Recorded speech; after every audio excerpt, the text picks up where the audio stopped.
আপনারা জানেন যে অভয়নগর থানা এবং কোতোয়ালি থানায় মামলা হয়েছে, পেনাল কোড সেকশনের সাথে এক্সপ্লোসিভ সাবস্টেন্স অ্যাক্টে মামলা হয়েছে। এই মামলায় আজকে যারা আমরা সারেন্ডার করেছি অভয়নগরে 236-এ 44 জন এবং 237-এ আমরা সারেন্ডার করেছি 87 জন।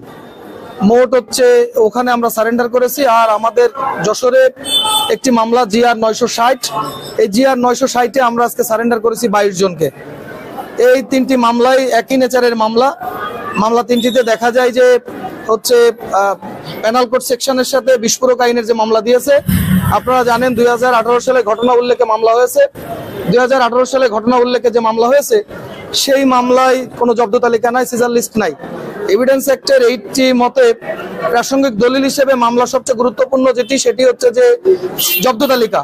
একটি এক্সপ্লোসিভ সাবস্টেন্স অ্যাক্ট বিস্ফোরক উপাদানাবলী আইনে মামলায় যদি মামলা রেকর্ড করতে হয় তাহলে অবশ্যই সেই মামলায় জব্দ তালিকা থাকতে হবে।